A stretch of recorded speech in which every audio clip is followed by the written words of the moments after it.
Good morning to all of you and welcome to all of you in OCIS PCS classes. कैसे हैं आप लोग? Hope so सभी अच्छे होंगे, पढ़ाई भी बहुत बेहतर चल रही होगी। तो चलिए अभी जो हमारी इस करंट अफेयर्स की सेशन है इसमें हम लोग कुछ इंपॉर्टेंट इशूज देख लेते हैं। उसके अलावा हम लोग वन लाइनर फैक्ट्स देखेंगे एंड द एंड हम लोग MCQs को देखेंगे। ओके, तो स्टार्ट करते हैं क्लास को और आते हैं फर्स्ट इशूज पे। फर्स्ट इशूज क्या है?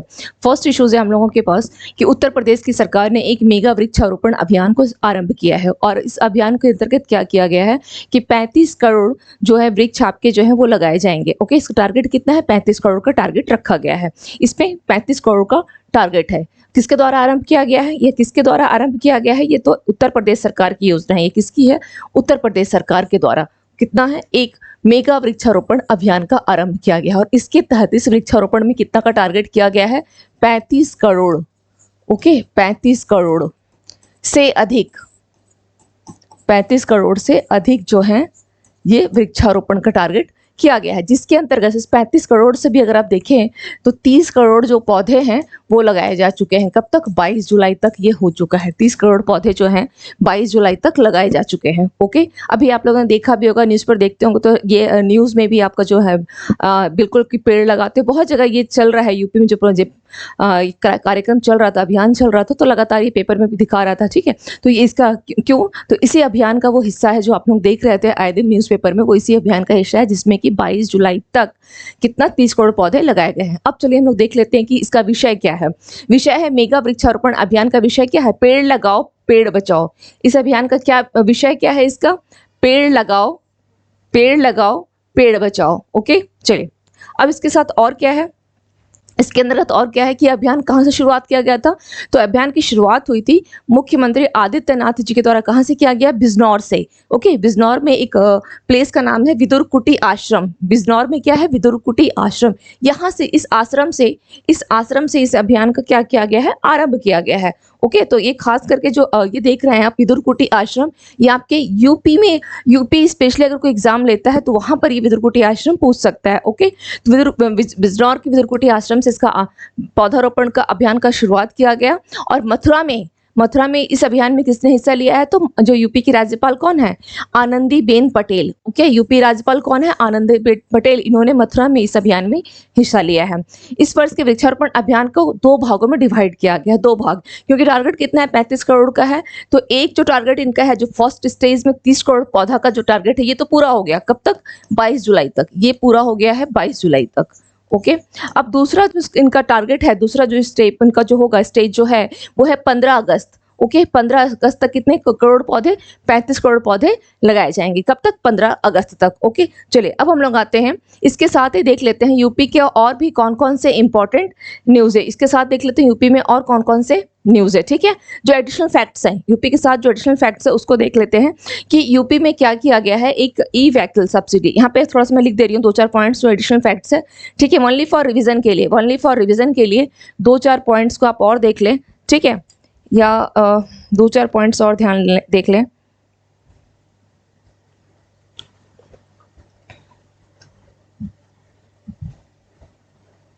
चलिए यूपी के संदर्भ में, ठीक है, क्या क्या है? तो फर्स्ट पॉइंट यहाँ पे आप लिख लें कि यूपी में e vehicle, okay, e vehicle या सब्सिडी के लिए क्या आवेदन करने के लिए एक पोर्टल को लॉन्च किया गया है, ई व्हीकल सब्सिडी, या इसे आप लिख सकते हैं ई वाहन। ओके, ई वाहन सब्सिडी यानी इलेक्ट्रिक वाहन सब्सिडी के आवेदन के लिए क्या किया गया है? इसके आवेदन के लिए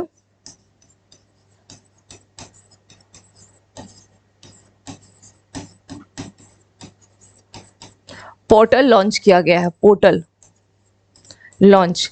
और इसमें भी इस पोर्टल के तहत क्या किया गया है कि अक्टूबर 2023 तक, यानी अभी 2-3 और महीने केवल हैं 2023 तक। ठीक है, अक्टूबर 2023 तक इस पोर्टल के अंतर्गत क्या किया गया है, या इस सब्सिडी जो आप लेंगे इसके तहत क्या किया गया है, अक्टूबर 2023 तक अगर आप इलेक्ट्रॉनिक वाहन लेते हैं, कोई भी इलेक्ट्रिक वाहन ले रहे हैं, ठीक है, तो इस इलेक्ट्रिक वाहन में क्या होगा, आपको सब्सिडी दी जाएगी। तो जिस आपको, और कैसे आप अप्लाई करेंगे? सब्सिडी लेने के लिए अप्लाई करना पड़ेगा ना, आवेदन देना पड़ेगा। तो उस आवेदन के लिए आपको एक पोर्टल जो है लॉन्च किया गया, उसी के माध्यम से आपकी सारी प्रक्रिया है और आपको क्या होगा, सब्सिडी मिल जाएगी। लेकिन कब तक, अक्टूबर 2023, ये आरंभ कब से हुआ है, अक्टूबर 2022 से, ठीक है। लेकिन अब कब तक है ये, ओनली फॉर 1 ईयर, अक्टूबर 2020। हो सकता है कि सरकार इसको आगे बढ़ा दे, लेकिन इसका सरकार का लक्ष्य क्या है कि थोड़ा सा मतलब जो पॉल्यूशन इतना बढ़ा हुआ है, उस पॉल्यूशन को कम करने के, ताकि लोग इसकी तरफ मूव ऑन करें, इलेक्ट्रिक वाहन की तरफ मूव ऑन करें। सब्सिडी मिलेगी तो क्या होता है, लोगों को थोड़ा सा लालच आता है कि चलो सब्सिडी मिल रही है, हमें ये लेना चाहिए, सब्सिडी मिल रही है, लेना चाहिए। तो इसी के तहत सरकार ने ऐसा किया, तो अक्टूबर 2023 तक ये है। ओके, इसके अलावा और क्या है, अरविंद कुमार, इनको क्या किया गया है, अरविंद कुमार को यूपी ईआरसी का अध्यक्ष बनाया गया है, यूपी ईआरसी का अध्यक्ष बनाया गया है अरविंद कुमार को। ओके, यूपी ईआरसी का अध्यक्ष बनाया गया है। क्लियर, यूपी ईआरसी का मतलब क्या हो गया, यूपी ईआरसी का मतलब क्या हो गया,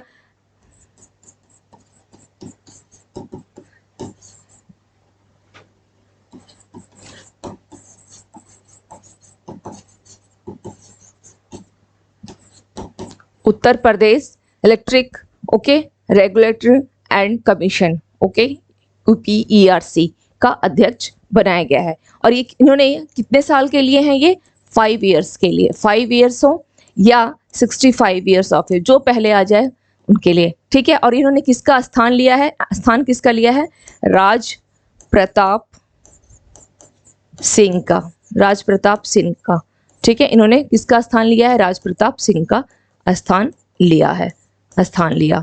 इसके अलावा यूपी का कौन सा है, गोरखपुर गीता प्रेस है ना, गोरखपुर गीता प्रेस को क्या दिया गया है, गोरखपुर गीता प्रेस को क्या दिया गया है, गांधी शांति पुरस्कार,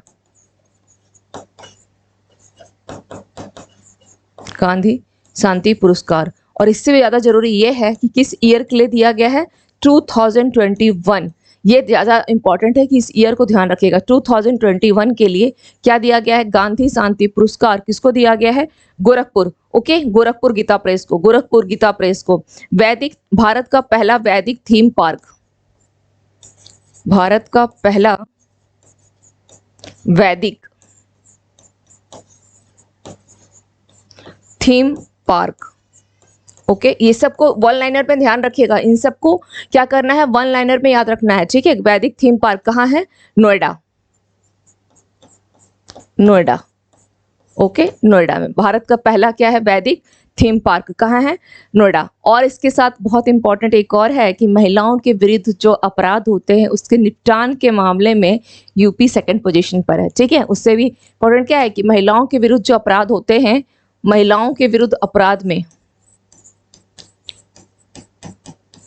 महिलाओं के विरुद्ध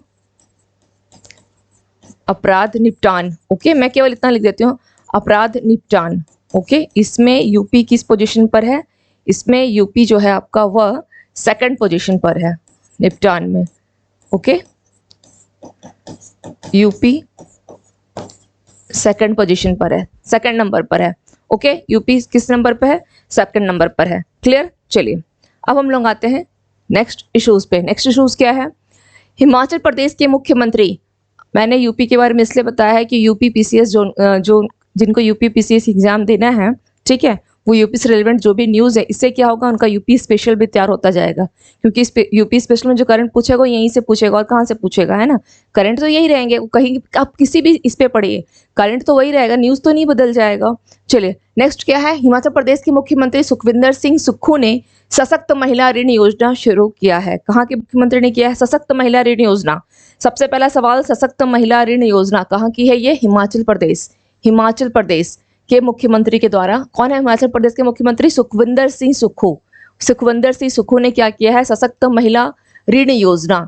सवाल यहाँ पर सीएम के बारे में पूछ सकता है, हिमाचल प्रदेश यानी योजना कहाँ की है और योजना कौन सी है, तो सशक्त महिला ऋण योजना शुरू किया गया है। क्यों किया गया है, आखिर ये योजना शुरू किया गया है, तो इसके पीछे सरकार का क्या लक्ष्य है, ताकि महिलाओं को स्वरोजगार और आजीविका गतिविधियों के लिए क्या करना पड़ेगा, जो स्वरोजगार है अपने रोजगार और आजीविका की गतिविधियों के लिए ऋण प्रदान करेगी। उनकी रोजमर्रा की जरूरतों को पूरा करेगी, वित्तीय रूप से स्वतंत्र बनाएगी और उनकी सामाजिक आर्थिक स्थिति को बेहतर करेगी। सरकार इसलिए महिलाओं के लिए क्या कर रही है? सशक्त महिला ऋण योजना, जैसे कर्नाटक में इन दिनों क्या आरंभ किया गया है? गृह लक्ष्मी योजना कर्नाटक की है ना।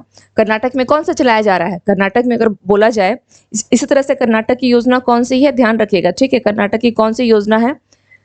ओके, अगर इसी तरह से बोला जाए कि कर्नाटक की कौन सी है, तो गृह लक्ष्मी योजना है। कर्नाटक में कौन सा चलाया जा रहा है? कर्नाटक का कौन सा है? गृह लक्ष्मी योजना, गृह लक्ष्मी योजना। ओके, इसमें भी क्या किया गया है? इस योजना में क्या है कि जो परिवार की जो मेन सदस्य, मतलब मेन जो मुखिया महिला होगी परिवार की, ठीक है, जो मुखिया महिला होगी, मुखिया महिला को कितना दिया जाएगा? 2000 इतना दिया जाएगा, ठीक है। गृह लक्ष्मी योजना के तहत जो मुखिया महिला होंगी उनको कितना रुपया दिया जाएगा? मंथली 2000 रुपीज दिया जाएगा। ओके, इसी प्रकार की एक योजना है, वो भी हो गई। चलिए अब इसमें हमको क्या देखना है, आगे देख लेते हैं और क्या है इसके साथ जुड़ा हुआ। इस योजना के तहत जो बैंक अपेक्षाकृत क्या किया गया है? ऋण की बात है, क्योंकि सशक्त महिला ऋण योजना है, ऋण देगा, बैंक ऋण दे रहा है, लेकिन ऋण जो होगा उसका ब्याज दर कितना होगा? कम ब्याज दर पर, यानी 8.5%। ओके, ब्याज दर कितना है? 8.5%। ओके, इस ब्याज दर पर 21,000 रुपये, 51,000 रुपये और 1,01,000 रुपये का ऋण प्रदान करेगी। ओके, ब्याज दर इतना पर, ठीक है। इस योजना क्या कर रही है? बैंक अपेक्षाकृत कम ब्याज दर पर, तो सशक्त महिला ऋण योजना। क्लियर? चलिए इसके अलावा और क्या हम लोग देख सकते हैं? नेक्स्ट इंफॉर्मेशन पे आते हैं, क्या है? संस्कृति मंत्रालय और भारतीय नौसेना द्वारा समझौतों पर क्या किया गया? हस्ताक्षर किया गया है। संस्कृति मंत्रालय और भारतीय नौसेना द्वारा किस चीज पे हस्ताक्षर किया गया? देख लेते हैं कि हस्ताक्षर क्या है। संस्कृति मंत्रालय और भारतीय नौसेना ने जहाज निर्माण की, ठीक है, जहाज निर्माण की 2000 साल पुरानी तकनीक, कितने साल? 2000 साल पुरानी तकनीक, यानी 2000 साल पहले जिस तकनीक से जहाज का निर्माण किया जाता था, संस्कृति क्या है? कल्चर, उसी को फिर से क्या कर रही है? अडॉप्ट करने की कोशिश की जा रही है। तो किसके साथ किया है? संस्कृति मंत्रालय के साथ। किसके साथ किया है नौसेना ने? मंत्रालय कौन सा है? संस्कृति मंत्रालय। ओके, संस्कृति मंत्रालय, तो ये हेडिंग जरूर ध्यान रखिएगा। संस्कृति मंत्रालय और भारतीय नौसेना, इन दोनों के बीच में तकनीक क्या है? 2000 साल पुरानी तकनीक को ये क्या कर रही है? अडॉप्ट कर रही है, जिसे जहाज निर्माण की सिलाई वाली विधि के रूप में जाना जाता है। पहले जिस तरीके से जहाज को बनाया जाता था उसको क्या नाम दिया गया? जहाज निर्माण की सिलाई वाली विधि। ओके, देख लेते हैं क्या है इस विधि में। इसको पुनर्जीवित करना है और संरक्षित करने के लिए समझौता ज्ञापन पर हस्ताक्षर किए गए हैं। ओके, जहाजों का निर्माण क्या होता था कि जो सिले हुए जहाजों का निर्माण में क्या होता है कि कीलों का उपयोग करने के बजाय, जो कील होते हैं ना, जिससे दीवारों में कील ठोकते हैं, उस कीलों के बजाय लकड़ी के तख्तों को एक साथ जोड़कर किया जाता है। सिले हुए जहाजों का निर्माण कीलों का उपयोग करने के बजाय, यानी जो उसका क्या कर रहे हैं, उसकी जगह पे हम लकड़ी के तख्तों को एक साथ जोड़कर इसका उपयोग किया जाता है। इससे क्या होता है? जो उथले तट और जो रेतीली चट्टानें होती हैं, जो उथला तट है, मतलब जो उथले पतले जो तट है या रेतीली चट्टानें हैं, उससे क्षति जो होती है उसकी संभावना कम होती है अगर आप लकड़ी के तख्तों का उपयोग कर रहे हैं तो, ठीक है।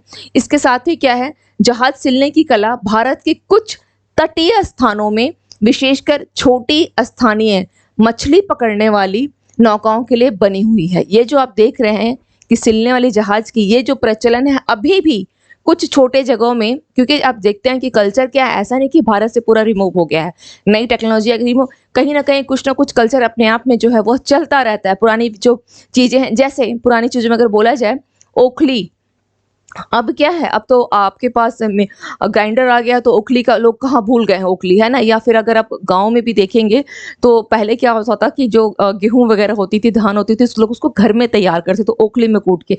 अब क्या किया जाता है, उसको डायरेक्ट भेज दिया गया कि मतलब जो बड़ी बड़ी चक्की है वहाँ पर भेज दिया जाता है, ठीक है। तो वहाँ पे क्या है कि बड़े बड़े मशीन्स हैं, जैसे कि अगर अब आटा पीसने का काम क्या होता है, घरों में तो भूल ही गए हैं लोग। अब घरों में आटा नहीं, वो कूटा पीसा नहीं जाता है। चक्की देखते थे, ओखली देते थे, क्या करते थे, दाल वगैरह जो होती थी उस चक्की में डाल करके लोग यूं यूं घुमाते थे। ठीक है, आप में से किसी ने देखा है कि नहीं? मैं तो देखी हूँ, बट आप लोगों ने कितने लोगों ने देखा है, आई डोंट नो। लेकिन वो चीज़ें जो हैं अब क्या है, धीरे-धीरे गाँव से भी लुप्त होते जा रही हैं। बट कहीं-कहीं वो अभी भी वो चीज़ अभी भी बनी हुई है, वो चक्की वाला जो कॉन्सेप्ट है कि चक्की वाला कॉन्सेप्ट या ओखली वाला कहीं-कहीं अभी भी बनी हुई है। जैसे मेरे अभी भी अगर गाँव जब जैसे कभी जाना होता है, तो चक्की वाला जो कॉन्सेप्ट है वो है अभी भी। ठीक है, ऐसा नहीं कि वो लुप्त हो गया है।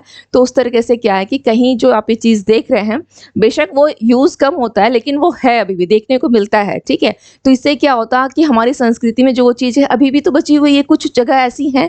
तो ऐसा केवल मेरे घर में नहीं, और भी कुछ-कुछ ऐसे घर हैं गाँव में, आप देखेंगे और आप लोग अपने ही तरफ भी अगर थोड़ा देखने की कोशिश करेंगे तो ये कहीं न कहीं आपको मिल जाएगा। तो इसी प्रकार से जो जहाज़ सिलने की कला है, भारत के कुछ तटीय स्थानों में अभी भी बनी हुई है। मछली पकड़ने वाली जो नौकाएँ होती है, जहाज होते हैं, वो क्या करते हैं, वो इसी का उपयोग करते हैं, सिल्ली वाले जहाज का। तो सिलने वाले जहाज का मतलब ये हो गया कि कील के स्थान पर लकड़ी के तख्तों को एक साथ जोड़ करके यूज करना। ठीक है, चलिए अब हम लोग आते हैं नेक्स्ट इश्यूज पे। नेक्स्ट क्या है देख लेते हैं। गुजरात भवन में ओके, DPIIT और गुजरात सरकार द्वारा संयुक्त रूप से एक जिला एक उत्पाद, क्या है, एक जिला एक उत्पाद वॉल का शुभारंभ किया गया है, यानी one product one district one product. Okay, one district one product. चलिए, तो अब इसमें क्या देखना है, इसका उद्देश्य क्या है, राज्य के स्वदेशी शिल्प और कारीगरों को बढ़ावा देना। आप इस इमेज से ही समझ में आ रहा होगा, इस इमेज को देख करके ही कि क्या किया गया है। आप देख रहे हैं इस इमेज में क्या, वन डिस्ट्रिक्ट वन प्रोडक्ट, ये सारी इमेज एक जगह लगाई गई है। ठीक है, उद्देश्य क्या है, राज्य के जो स्वदेशी शिल्प हैं और कारीगरों को बढ़ावा देना है। ओके, इसके अलावा और क्या है इसमें देख लेते हैं। एक महत्वपूर्ण सहयोग के तहत ODP-OP ने गुजरात की विशिष्ट उत्पाद, जो इस विशिष्ट होंगे, जो स्पेशली होता है ना कि हाँ चलो ये स्पेशलाइजेशन है इस स्टेट की, तो उसकी टैगिंग और स्टोरी कार्ड को लागू बढ़ाने के लिए गुजरात सरकार के साथ साझेदारी की है। ठीक है, उत्पाद टैगिंग और उसके स्टोरी कार्ड को लागू बढ़ाने के लिए ODOP यानी क्या है, one district one product. ODOP का क्या मतलब हो गया, वन डिस्ट्रिक्ट, OP यानी one district one product. Okay, one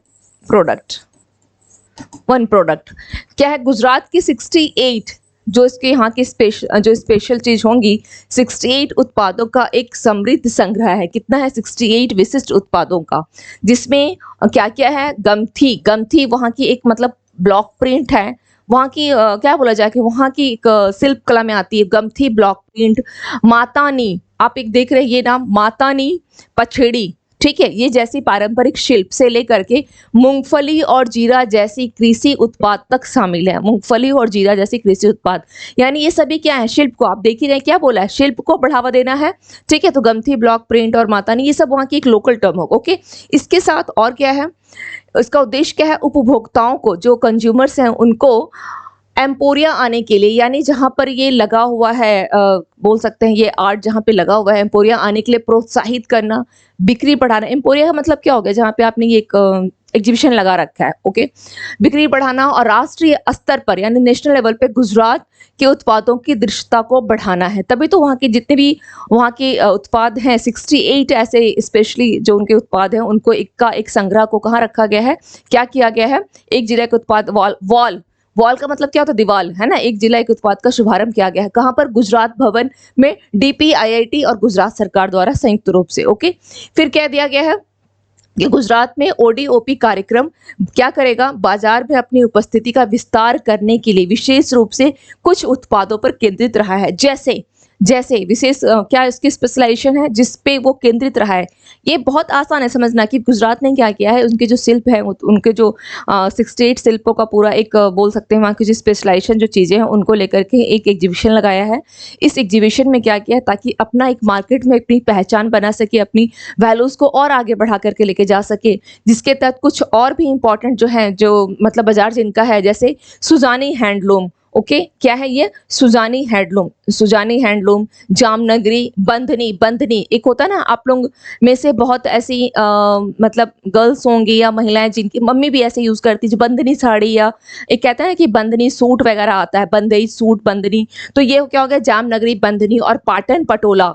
okay, ये सब वहाँ के क्या है? शिल्प से जुड़े हुए हैं। को सरकार ने क्या किया है? ई मार्केट प्लेस, ई मार्केट प्लेस यानी GEM शामिल करने का अभियान चलाया गया है। किसका है? सुजानी हैंडलूम, जामनगरी, गंदे और इस तरह का। ओके, चलिए अब इसके साथ थोड़ा सा हम लोग और देख लेते हैं कि गुजरात की, ठीक है, गुजरात की सरकार का थोड़ा और हम लोग यहाँ पे देख लेते हैं कि कुछ एक्स्ट्रा एडिशनल इसमें जोड़ लेते हैं। एडिशनल फैक्ट्स में आते हैं, एडिशनल फैक्ट्स में आते हैं गुजरात को लेकर के।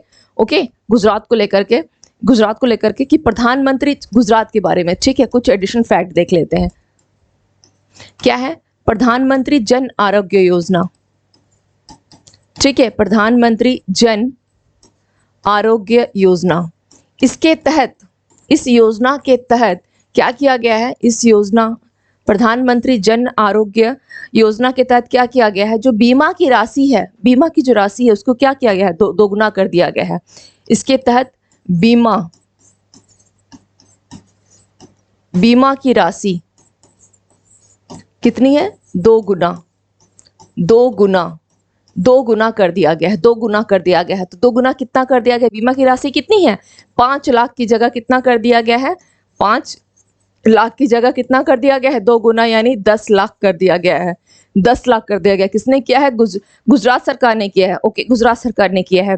इसके अलावा गुजरात पहली बार ऐसा हो रहा है कि फिल्म फेयर जो पुरस्कारों की मेजबानी कर रहा है। ओके, फिल्म फेयर पुरस्कार की मेजबानी कब करेगा? 2024 में। ओके, क्या कर रहा है? ये कौन सा होगा 2024 में? 69th film fair, 69th film fair awards की मेजबानी। ओके, फिल्म फेयर अवार्ड्स की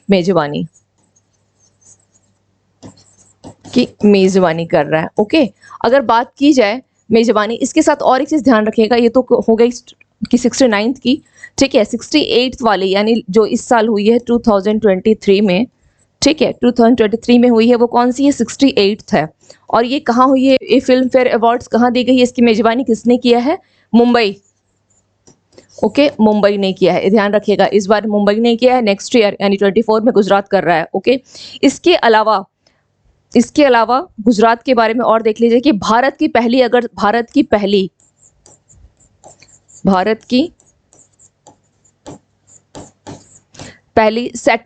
क्या बोला जाए उसे? सैटेलाइट, ठीक है, सैटेलाइट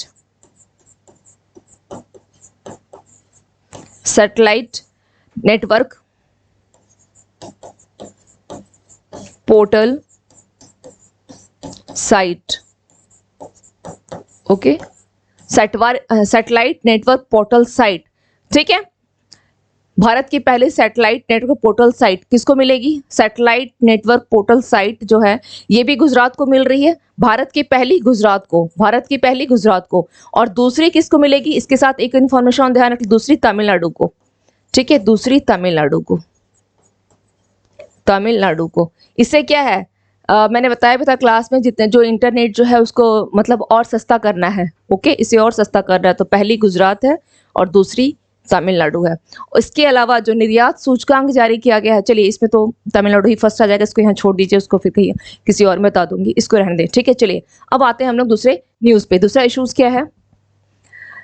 काकतीय युग आप लोगों ने इतिहास में सुना होगा। ओके, का एक अनोखा है रामायण फ्रेस्को रुद्रगिरी पहाड़ी पर एक प्राकृतिक चट्टान आश्रय में पाया गया। ओके, एक क्या है यहाँ पे आप देख लीजिए, जो काकतीय वंश, ठीक है, ये काकतीय वंश, यहाँ ये काकतीय वंश हो गया। जस्ट ए मिनट, काकतीय वंश हो गया, तो बोला कि काकतीय युग का एक क्या है अनोखा रामायण फ्रेस्को। क्या है यह रामायण फ्रेस्को? कहाँ पाया गया है? चलिए देख लेते हैं इसके बारे में।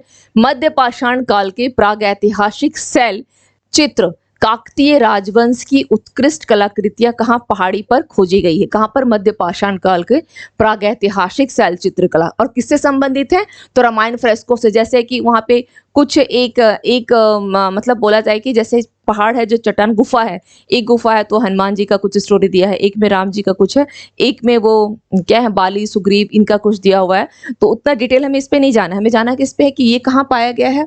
काकतीय युग का जो अनोखा रामायण फ्रेस्को किस पहाड़ी पर, रुद्रगिरी पहाड़ी का एक प्राकृतिक चट्टान आश्रय में पाया गया है। ओके चलिए अब इसके साथ थोड़ा और देख लेते हैं।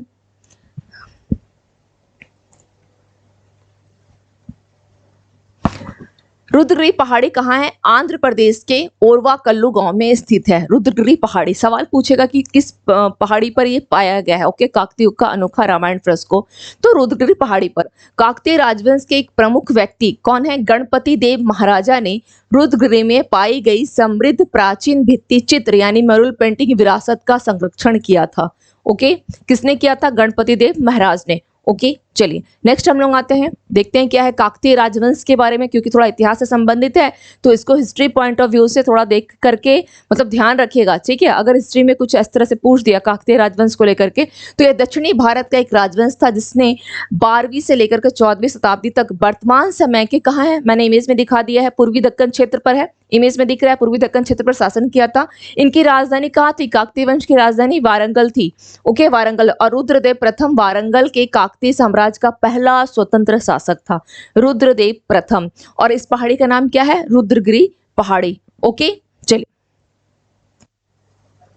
नेक्स्ट न्यूज क्या है? सतपाल भानु को जीवन बीमा निगम का प्रबंध निदेशक नियुक्त किया गया है। किसको? सतपाल भानु को, है ना, एलआईसी का एमडी नियुक्त किया गया है। ओके सतपाल भानु को किसकी जगह लेंगे? ये किसकी जगह ले रहे हैं? सिद्धार्थ मोहंती की जगह लेंगे, ठीक है, जिन्हें अप्रैल में एलआईसी का चेयरमैन नियुक्त किया गया है। इनको क्या किया गया है?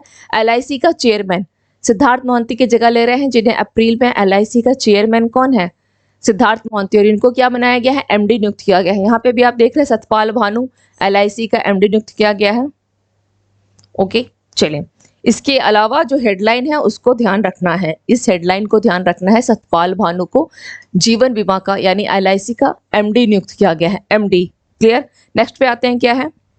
सतपाल भानु को उनकी सेवानिवृत्ति की तारीख कब है? 31 दिसंबर 2025 तक या अगले आदेश तक, जो भी पहले हो तक नियुक्त किया गया है, यानी 31 दिसंबर 2025 तक, है ना, करीब करीब 2 साल मान के चलें, 2 से 2.5 साल कौन रहेंगे? सतपाल भानु। अब ये अपने न्यूज में हमेशा के लिए बैठा लीजिएगा कि एलआईसी का एमडी, ओके 2 साल जो भी आप एग्जाम देते रहेंगे वहां पे ये काम आएगा। अगर एलआईसी से कुछ पूछ दिया तो एमडी कौन है? सतपाल भानु। किसकी जगह लिए है? सिद्धार्थ मोहंती की जगह इन्होंने लिया है। ओके 2 साल तक ये न्यूज अब नहीं बदलने वाला है।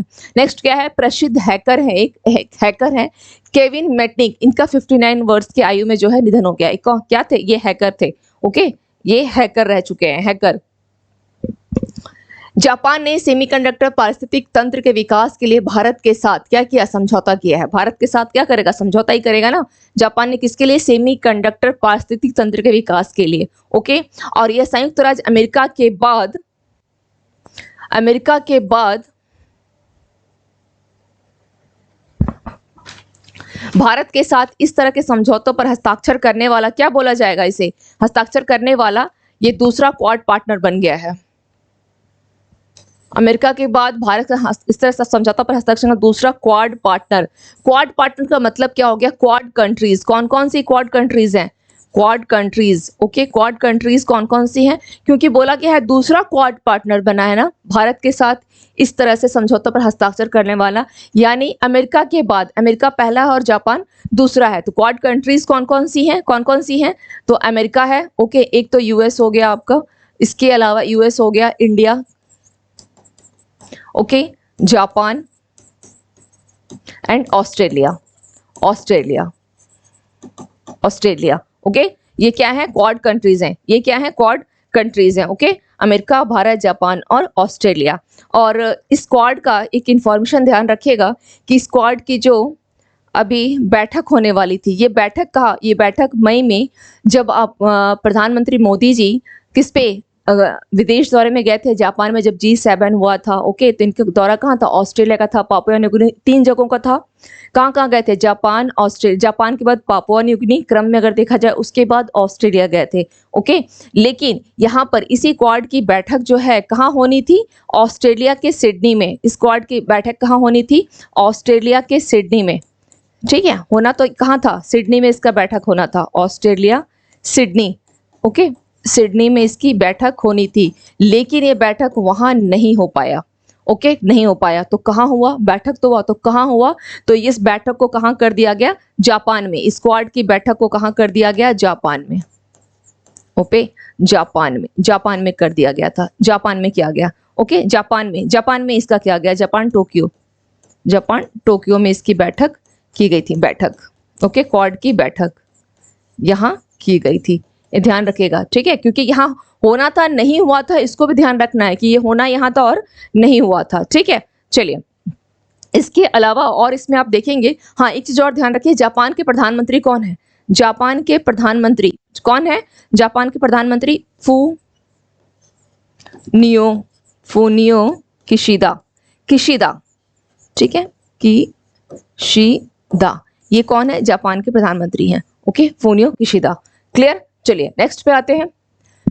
पूर्व उपराष्ट्रपति वेंकैया नायडू ने क्या किया है, एज द व्हील्स टर्न्स नामक पुस्तक का अनावरण किया। लेकिन यह पुस्तक जो है जिसके संस्करण पर आधारित है, तो किसकी संस्करण में ये पुस्तक है, इस किताब में बिजनेस की दुनिया में रणजीत प्रताप जो वेंकैया नायडू ने जिस पुस्तक का अनावरण किया है, एज द व्हील टर्न्स, क्या है, एज द व्हील टर्न्स, ये एक संस्मरण किसका है, ये किसका संस्मरण है, तो रणजीत प्रताप। ओके, रणजीत प्रताप की संस्मरण।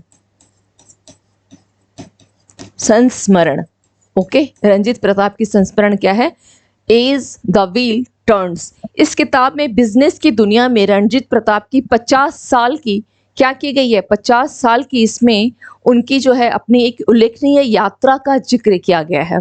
ओके, और ये रणजीत प्रताप जो हैं, अगर आप देखा जाए तो इनका संबंध जो है किससे है, ये रॉयला कॉर्पोरेशन आप देख रहे हैं ना, इस रॉयला कॉर्पोरेशन के ये एमडी मैनेजिंग डायरेक्टर हैं।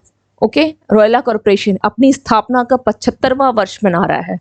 ओके, और इसी के एमडी हैं, और इन्होंने ये जो एज द व्हील टर्न्स पुस्तक का अनावरण किसने किया है, तो उपराष्ट्रपति वेंकैया नायडू ने। भारतीय फुटबॉल टीम 2018 के बाद फिर से सब 100 फीफा रैंकिंग में पहुंची। ओके, देख लेते हैं, बेंगलुरु में आयोजन कहाँ हुआ था, फीफा जो सैफ फुटबॉल का आयोजन कहाँ किया गया था, बेंगलुरु में किया गया है। सैफ चैंपियनशिप में फाइनल में किसको हराया था, लेबनान और कुवैत को, ठीक है, पेनल्टी शूट आउट में हराने के बाद भारत फीफा रैंकिंग में 99वें स्थान पर पहुंच गया है, 99वें स्थान पर पहुंच गया है। इसके साथ ही शीर्ष पे अगर बात की जाए तो अर्जेंटीना तो शीर्ष पे बना हुआ है। उसके बाद कौन है, फ्रांस है, ब्राजील है, इंग्लैंड है और बेल्जियम है। ओके, फ्रांस, ब्राजील, इंग्लैंड और बेल्जियम। चलिए नेक्स्ट पे आते हैं।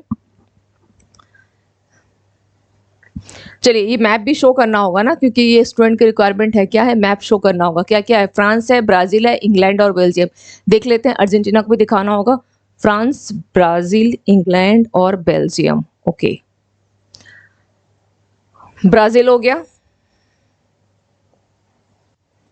ओके, ये क्या है, ब्राजील हो गया। अब आते हैं हम लोग फ्रांस पे, ये हो गया फ्रांस, बेल्जियम, इंग्लैंड आपका ये हो गया, इंग्लैंड हो गया। ओके, काफी छोटा सा यहाँ पे देख लीजिए, इंग्लैंड हो गया, फ्रांस, बेल्जियम आपका यहाँ आ गया।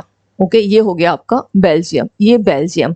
ओके, ये बेल्जियम यहाँ आप देख रहे हैं, बेल्जियम हो गया, इंग्लैंड हो गया एंड फ्रांस हो गया, ब्राजील हो गया। अब बात आती है अर्जेंटीना की, तो अर्जेंटीना आप यहाँ देख लें, ये हो गया अर्जेंटीना, क्लियर, ये हो गया अर्जेंटीना।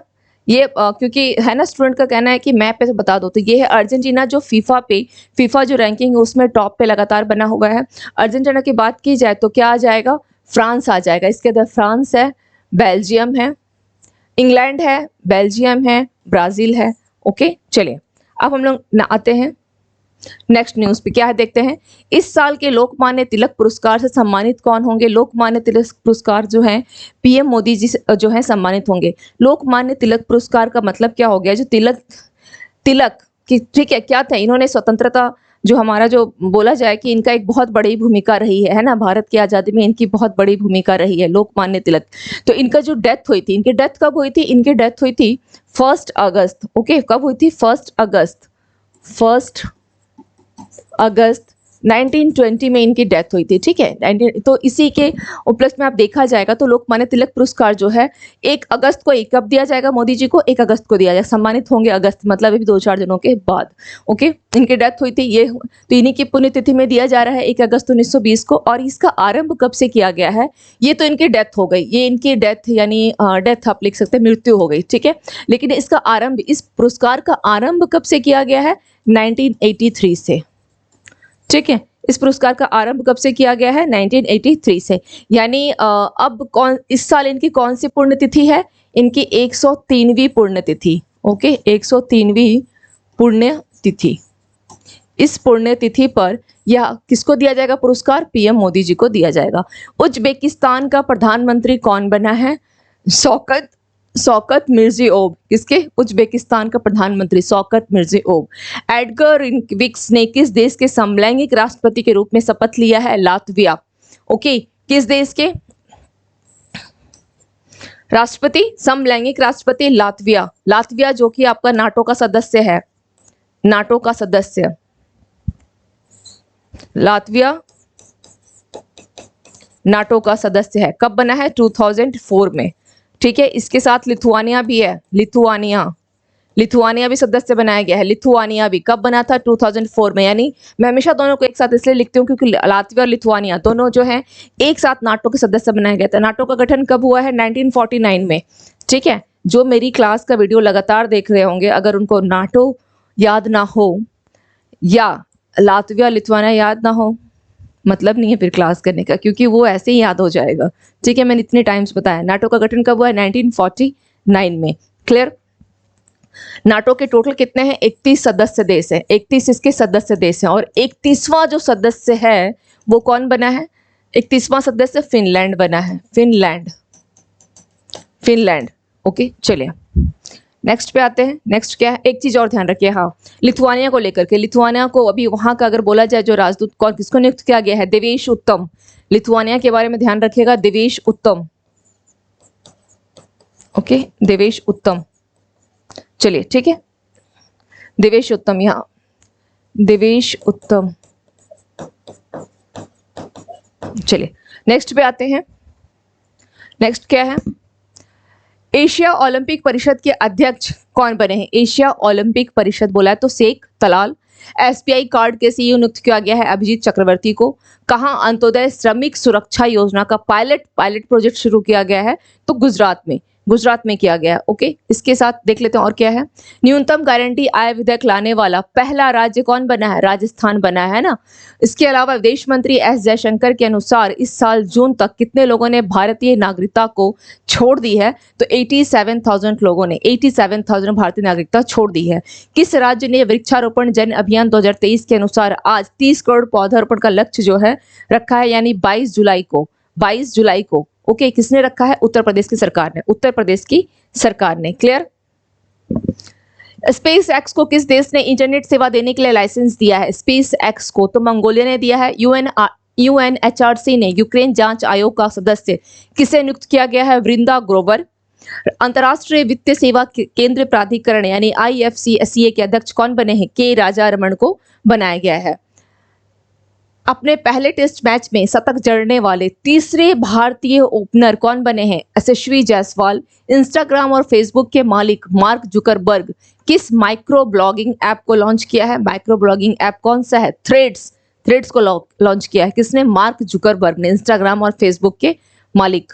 कहाँ क्या किया है, लिटरेसी हाउस एक संग्रहालय के साथ पर्यटन स्थल बनेगा, कहाँ पर, तो वो लखनऊ में बनेगा। ओके, लखनऊ में बनेगा, क्लियर। अब आते हैं आज के एमसीक्यूज पे, क्या है, एक जिला एक उत्पाद ODOP वाल को DPIIT द्वारा डैश के सहयोग से संयुक्त रूप से लॉन्च किया गया, तो किसका है, गुजरात सरकार है ना। इसका आंसर क्या हो जाएगा, गुजरात सरकार, क्लियर, गुजरात सरकार। नेक्स्ट क्वेश्चन पे आते हैं। नेक्स्ट क्या है, पाई सन्निकट दिवस जो है गणितीय स्थिरांक पाई को समर्पित है। पाई का मान क्या है, जो हम लोग मैथ्स में पढ़ते हैं पाई, उस पाई की वैल्यूज क्या है, तो कितना है, 22/7 है ना, 22/7 यानी 22/7 पाई की वैल्यू। काकतीय युग का अनोखा रामायण भित्ति चित्र क्या है, अनोखा रामायण जो भित्ति चित्र है डैश पर एक प्राकृतिक चट्टान आश्रय में पाया गया है, यानी रुद्रगिरी पहाड़ी है ना, तो इसको ये ध्यान रखना है, रुद्रगिरी पहाड़ी पर यह पाया गया है, रुद्रगिरी पहाड़ी। नेक्स्ट क्या है, जीवन बीमा निगम के प्रबंध निदेशक के रूप में किसे नियुक्त किया गया है, जीवन बीमा का, तो किसको किया गया है, सतपाल भानु को, सतपाल भानु। ओके, चलिए नेक्स्ट क्वेश्चन पे आते हैं।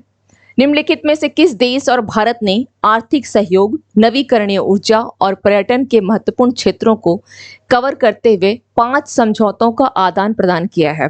ओके, इसमें थोड़ा एक चीज यहाँ पे ध्यान रखिएगा कि कौन कौन सा समझौता हुआ है, तो भारत और श्रीलंका के बीच में 5 समझौते किए गए हैं। ठीक है, भारत और श्रीलंका के बीच में क्या हुआ है, 5 समझौता, और वो 5 समझौता किस पर है, आर्थिक सहयोग पर है, नवीकरणीय ऊर्जा है और पर्यटन के महत्वपूर्ण क्षेत्रों का कवर किया है। ठीक है, और अभी के टाइम पे अगर आप देखते हैं, अगर अभी आप देखें तो जो श्रीलंका में सबसे ज़्यादा जो वहाँ पर जो पर्यटक जाते हैं तो उसमें कहाँ के होते हैं, भारत की ही स्थिति, मतलब भारत टॉप पे है। अगर श्रीलंका के पर्यटकों की संख्या देखें तो उसमें भारत ही क्या है, टॉप पर है। ओके, भारतीय पर्यटक ही सबसे अधिक होते हैं। तो पूछा है किस देश के साथ है, तो श्रीलंका, ये तो आंसर श्रीलंका होगा कि भारत और श्रीलंका के बीच में 5 समझौते। इसके अलावा एक और ध्यान रखिएगा कि श्रीलंका की एक है जाफना यूनिवर्सिटी, कौन सी है, जाफना। ठीक है, जाफना यूनिवर्सिटी श्रीलंका की, इसका और IIT Madras. Okay, IIT Madras, इनके बीच में क्या हुआ है, समझौता हुआ है, इन दोनों के बीच में समझौता है। ठीक है, समझौता है, ये तो एक चीज हो गई। अब थोड़ा IIT मद्रास को देख लेते हैं कि इसको NIRF यानी नेशनल इंस्टीट्यूट रैंकिंग फ्रेमवर्क में इसको IIT मद्रास को फर्स्ट पोजीशन मिला है, फर्स्ट पोजीशन पर ये है। सेकंड पोजीशन की अगर बात की जाए, बेंगलुरु सेकंड पर है। थर्ड पे अगर बात की जाए तो IIT Kharagpur, sorry IIT Delhi. Okay, IIT Delhi third पर है, थर्ड पर ये हो गया। इसके अलावा और IIT मद्रास का एक चीज़ देख लें कि इसमें भारत के बाहर पहली बार ऐसा हो रहा है जो IIT परिसर को स्थापित किया गया है भारत के बाहर, तो कहाँ किया गया है, तंजानिया में, भारत के बाहर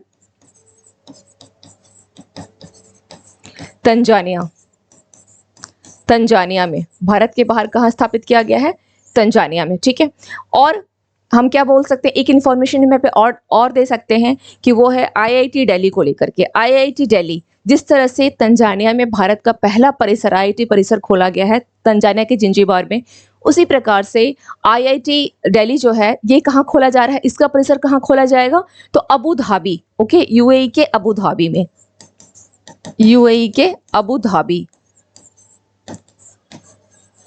धाबी में खोला जाएगा। क्लियर, UAE के अबू धाबी में खोला जाएगा। क्लियर, चलिए अब आते हैं हम लोग नेक्स्ट MCQs पे। क्या है, संस्कृति मंत्रालय और भारतीय नौसेना। ठीक है, हम लोगों ने देखा अभी संस्कृति मंत्रालय और भारतीय नौसेना ये क्या कर रही है, बस ऐसे ही वो जहाज को लेकर हम लोगों ने पढ़ा था, सिले हुए जहाज की कहानी पढ़ी है। तो जहाज निर्माण की प्राचीन सिलाई वाली विधि, यानी जो टंकाई विधि भी बोला गया है, सिलाई टंकाई विधि, जिसमें कील की जगह पे लकड़ी को जोड़ने की जो थी, को पुनर्जीवित करने के लिए एक समझौता ज्ञापन पर हस्ताक्षर किया है। और यह जहाज निर्माण की एक तकनीक है जो कितने हजार साल पुरानी है, तो 2000 साल पुरानी है। ओके, 2000 साल पुरानी है। नेक्स्ट पे आते हैं, क्या है, वकीलों को वरिष्ठ अधिवक्ता के रूप में नामित करने के लिए दिशा निर्देश के संबंध में कौन सा स्टेटमेंट सही है। जो वकील हैं उनको क्या बोला गया है, वरिष्ठ अधिवक्ता के रूप में नामित करने के लिए। तो भारत के सर्वोच्च न्यायालय में वरिष्ठ अधिवक्ताओं के पद नाम से संबंधित सभी मामलों को वरिष्ठ अधिवक्ताओं के पद नाम समिति द्वारा निपटाया जाएगा। ये स्टेटमेंट बिल्कुल सही है। नए दिशा निर्देशों के अनुसार वरिष्ठ अधिवक्ता जो पद है उसके लिए जो आवेदन करने के लिए उम्मीदवार की आयु कम से कम 55 वर्ष होनी चाहिए। ये स्टेटमेंट रॉन्ग है। यहाँ पर क्या होगा, कम से कम 45 ईयर्स। ओके, 45 ईयर्स होनी चाहिए। कितनी, 45 ईयर्स होनी चाहिए। यानी इस क्वेश्चन में सेकंड स्टेटमेंट रॉन्ग हो गया, फर्स्ट सही है। ओके, फर्स्ट सही है। क्लियर, नेक्स्ट पे आते हैं, क्या है, भारत ऊर्जा सुरक्षा परिदृश्य।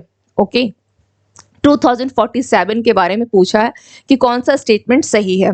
पर्यावरण मंत्रालय ने एक संशोधित भारत ऊर्जा सुरक्षा परिदृश्य 2047 जारी किया है। किसने जारी किया है? पर्यावरण मंत्रालय ने। तो हमारा ये क्वेश्चन यहीं पे ये स्टेटमेंट रॉन्ग हो जाता है, क्योंकि यह पर्यावरण मंत्रालय की नहीं है, ये पर्यावरण मंत्रालय की नहीं है, ये किसकी है? यह नीति आयोग की है। ओके, नीति आयोग ने एक संशोधित भारत ऊर्जा जारी किया है, नीति आयोग। नीति आयोग गठन कब हुआ है? 1 जनवरी 2015। उपाध्यक्ष कौन है? सुमन बेरी। सुमन बेरी। कमेंट में बताइएगा अध्यक्ष कौन है, ठीक है, कमेंट में बताइएगा अध्यक्ष कौन है। सुमन बेरी। ओके, इसका उद्देश्य क्या है? सरकार की विभिन्न हरित ऊर्जा नीतियों के एकीकृत प्रभाव का आकलन करना। तो ये स्टेटमेंट क्या है? सही है। ओके, ये स्टेटमेंट सही है, यानी यहाँ पर आंसर क्या हो जाएगा? केवल दो, केवल दो, ठीक है, केवल दो, क्योंकि ये स्टेटमेंट नीति आयोग का, इसलिए फर्स्ट स्टेटमेंट नहीं होगा। और ध्यान रखिएगा कि ऊर्जा पर जो सुरक्षा परिदृश्य है 2047 को ध्यान रखिएगा। ओके, 2047 है, हो सकता है सवाल इसमें बन जाए, इसलिए बोल रही हूँ। केविन मेटनिक का 59 इयर्स की एज में निधन हो गया। वो क्या थे? हैकर थे, कंप्यूटर हैकर होते हैं ना, है ना, साइबर हैकर जो बोलते हैं, वो क्या थे? एक हैकर थे, हैकर। ओके, अच्छा, जो नंबूथरी है उनका डेथ हुआ है, 97 इयर्स के नंबूथरी का डेथ हुआ है। वो क्या थे बताइएगा, ठीक है, वो क्या थे ये बताइएगा, नंबूथरी। ओके, चलिए नेक्स्ट आते हैं, क्या है? अपने 500वें अंतर्राष्ट्रीय मैच में शतक बनाने वाले पहले बल्लेबाज कौन बन गए हैं? विराट कोहली। कौन बने हैं? विराट कोहली। विराट कोहली, इंपॉर्टेंट है, ये इंपॉर्टेंट है। ओके, चलिए, तो आज की सेशन के हमारे क्या हो गए? आज के सेशन के हम लोगों ने इश्यूज देख लिया है जो भी महत्वपूर्ण है, वन लाइन फैक्ट्स देखा, एमसीक्यूज को देखे हैं। इसके रिगार्डिंग कोई डाउट हो आप लोग कमेंट सेक्शन में जरूर कमेंट कीजिएगा। इनफैक्ट मैं जो क्यूरीज यहाँ पे जो आपसे क्वेश्चन पूछ लेती हूँ उसको भी आप रिप्लाई जरूर करें कमेंट सेक्शन में। तो मिलते हैं फिर tomorrow morning. Thank you to all of you and have a nice day.